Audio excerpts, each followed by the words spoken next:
The morning after our first night, Dylan and I have awoken to our sleeping bags covered in a nice thin sheet of ice. It is the morning of August 27th. It's 6:30 and Dylan's here. We're hopefully going to start the Sierra High Route this morning. We've got like a 4 to 5 hour drive ahead of us. And then hopefully some epic few hundred miles of trail.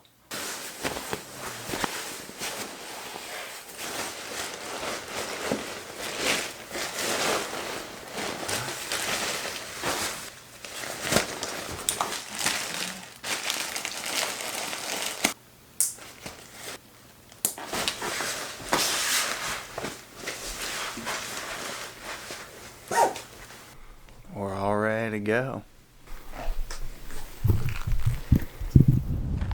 Dude, we're doing the Sierra High Route right now. Like, what? That's nutty. Catch me at 11,000 feet elevation, though. Then talk to me. See how excited I am. So right now, I'm hyped. So you just take it? Yep. Electrolyte pill.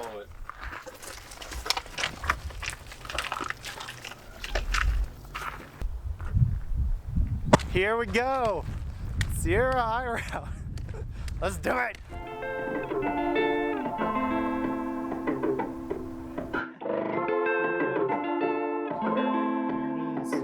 Twin Lakes.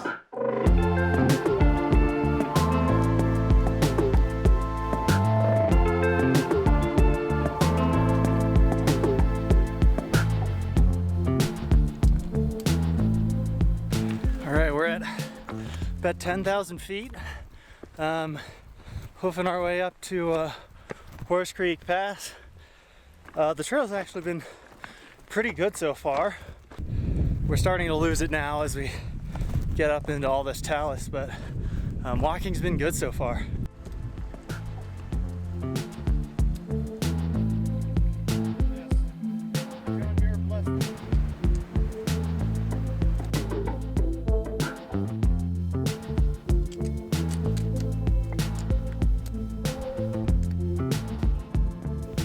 The Sierra High Route.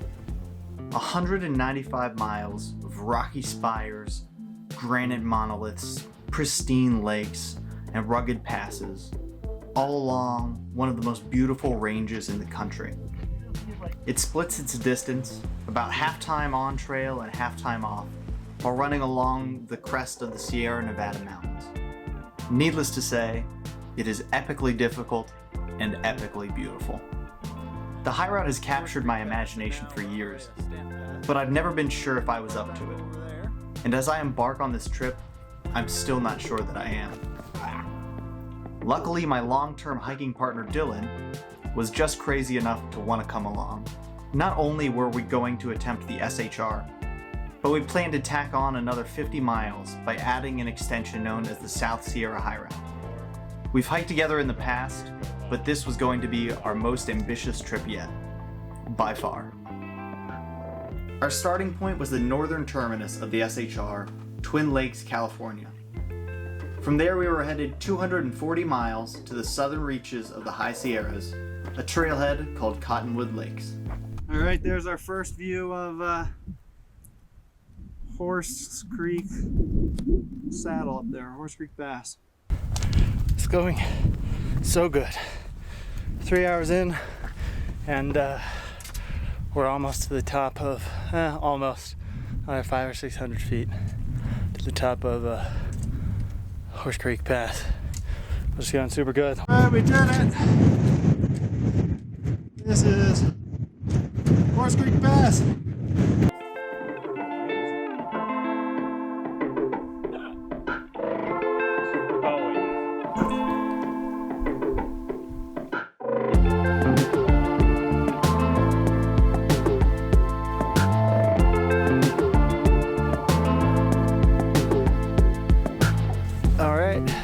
To camp for the night.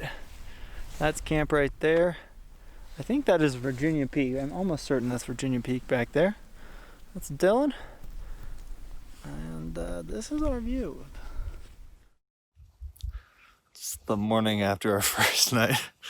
Dylan and I have awoken to our sleeping bags covered in a nice thin sheet of ice. My backpack is also completely covered. We're headed up there to Stanyan Pass. We're very cold and covered in ice, and our tortillas are frozen solid. But we're excited to get over there and feel the sun. And then 3 hours later, we'll hate the sun, but such is life.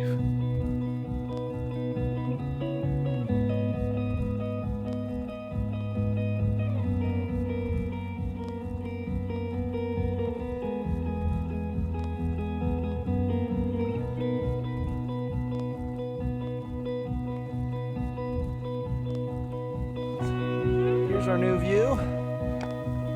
We're headed down that way.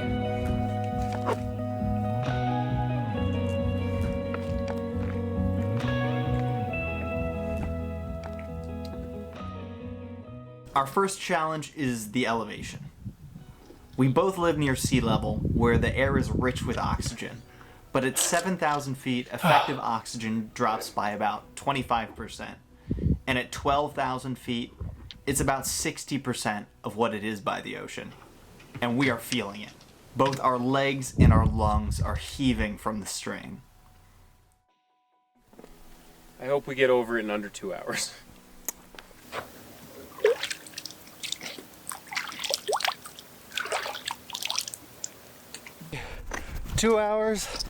Almost 2 hours, and a French Foreign Legion hat later, we're finally making it to the top of Sky Pilot Pass. That is everywhere that we came from, and wow, it's beautiful. We're glad to be moving on to other things. So this is not the pass. The pass is up there. It's a little bit deflating, but we're gonna climb that and then descend a little bit, and then there's a little lake, and we're gonna have a long lunch at the lake, and we're going to take all of our gear out of our packs so that it can all dry out from this morning's light freeze. I just want to take a nap. Dylan wants to take a nap. So do I, honestly. Neither of us slept great last night, so Off to it. here we go. You want me to check? It would take a few days for us to feel close to our sea level selves, and we would never fully get there. Nonetheless, we were loving it. It's important to record this for posterity. Earlier today, Dylan took his highest elevation poop to date. I sure At something like 10,400 feet. did. Yeah, it was pretty high. I just had lunch, and it was delicious. And flour tortillas are better than corn tortillas. Yes. I'm tired. This has been harder than I thought it would be. I hope it... Ooh, I hope I rise to the occasion, we'll say that.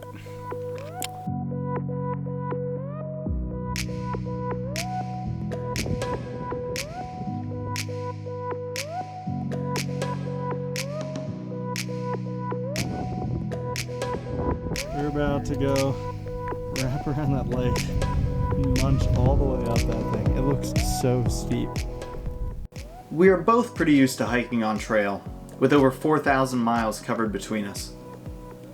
But while Dylan at least has some off-trail experience, I don't have much at all to speak of.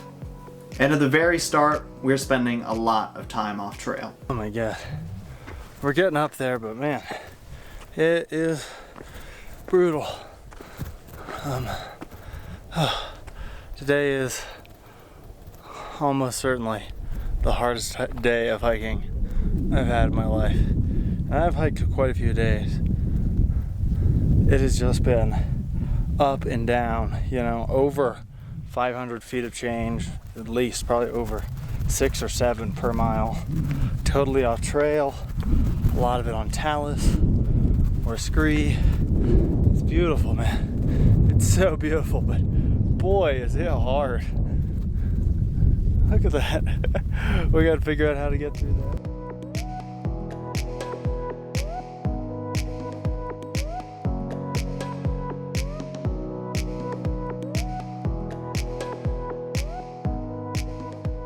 From being on trail, you learn one thing. Mother Nature doesn't like to spend too much time being flat. You're either headed up or you're headed down. And off trail, that's even more the case. This is steep. Where's Dylan? He's way down there. Ooh la la. Good morning. We struggled to acclimate to a starting average of 800 feet of vertical change per mile, which is really steep, if you're not a mountaineer, that is. And next was footing. On trail, someone has done a more or less decent job of cutting a flat and consistent surface for you to walk on. It's easy to stride out, consistently find a balanced footing, and sometimes even go on autopilot. Off trail isn't quite like that.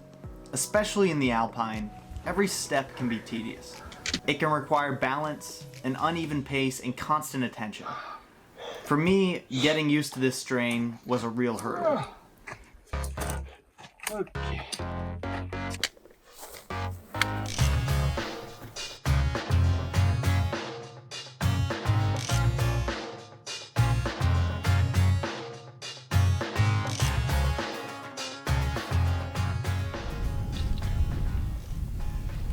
It's the morning of day 3.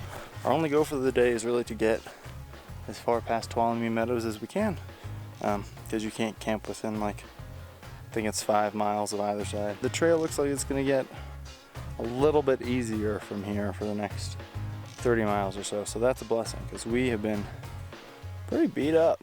All right, Dylan, so we're done with all the elevation gain to start. How are you feeling? Oh God, like close to euphoric.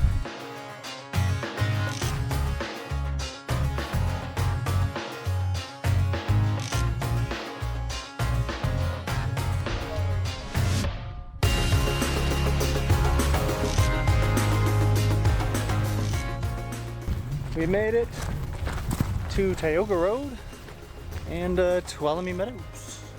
Now I just need to find the route that's over here somewhere.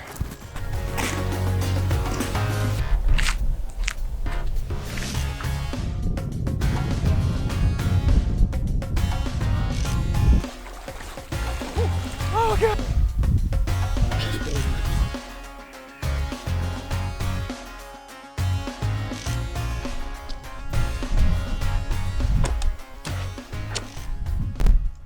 It is absurd. Just in the video it looks ridiculous. Yeah, we could see pretty much forever. For most people, the biggest leap into off-trail travel is navigation. I've always had a knack for navigation, but I wasn't sure that it was enough to go gallivanting into the off-trail backcountry with. I found my stride with the topographical maps that I had built before the trip, and Dylan and I quickly fell into distinct roles. I was the navigator, outlining our general path, over this ridge, around that mountain shoulder, to the valley floor. You get it. Dylan was our trailblazer. He would take the guidelines I gave and find our exact step-by-step route, or a line we call it. And pretty much, that worked.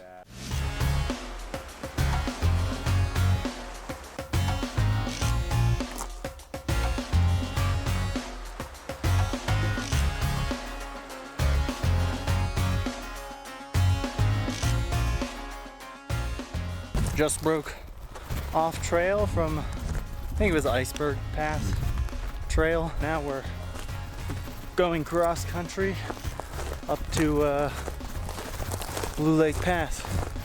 Got a little ways to go, but feeling good. It's beautiful.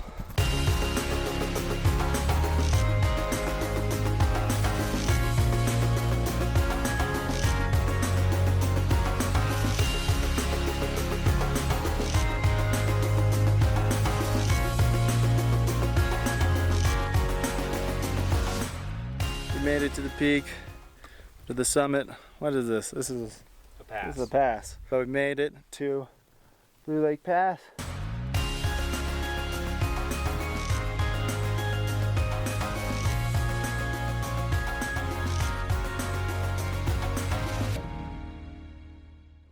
It's the morning, and we are cold, but it's beautiful and exciting.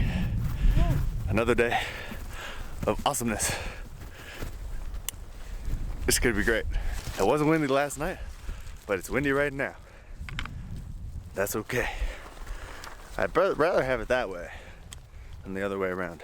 Fist bump for boom glory. Let's do it.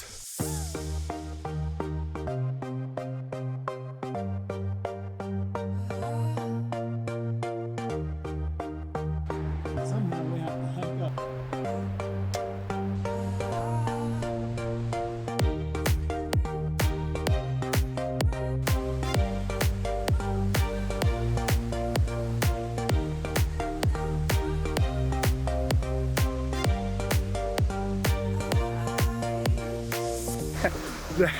That is bonkers beautiful.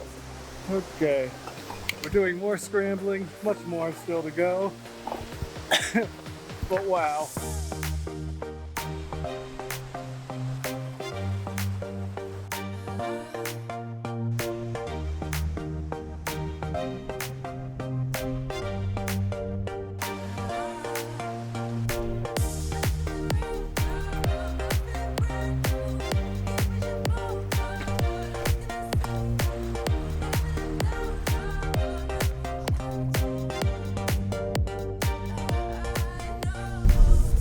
Guys, I can't I can't even with this. It's insane. It's bonkers. Glacier Pass right there. So that's the Sierra Crest, and that's where we've been headed all morning, and we're gonna head down to the east side of the Sierras from here. I'm kind of bummed this pass is over. I've been having such a good time. We did it. Glacier Pass, the Sierra Crest. Dylan, how you feeling? I feel pretty damn accomplished. That was good stuff. Thankfully, we didn't have to go up that giant snowfield. That would have killed me.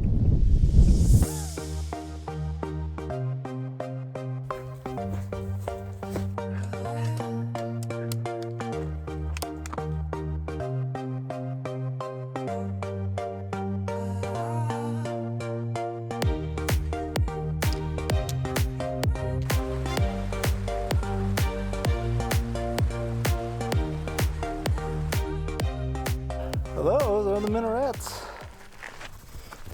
We are currently skirting Cecil Lake. And we're thankful that there's a cloud. We had a great lunch. We were down to 1 tortilla and a half each. So we double stuffed with cheese and salami and, kicker, white cheddar Cheez-Its. Gotta get some crunch in there. Okay, I don't know if I can do this without any hands. Okay. That's not precarious at all. Ugh. Okay, oh good. Okay, maybe it's time to turn off the camera.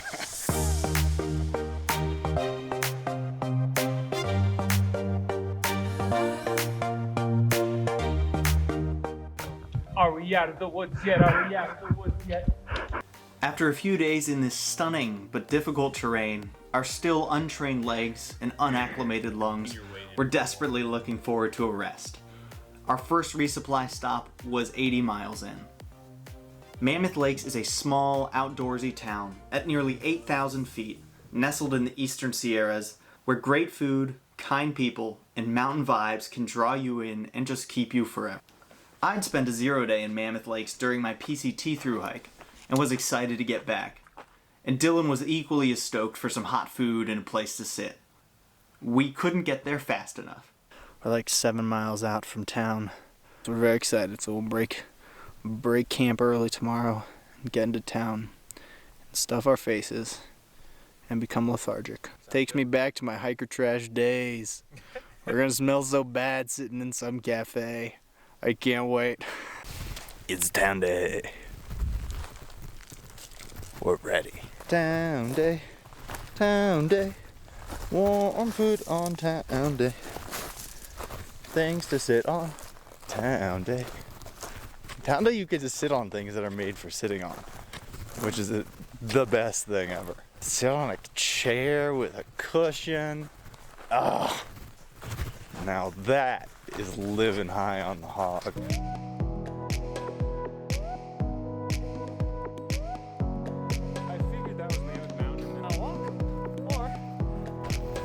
back into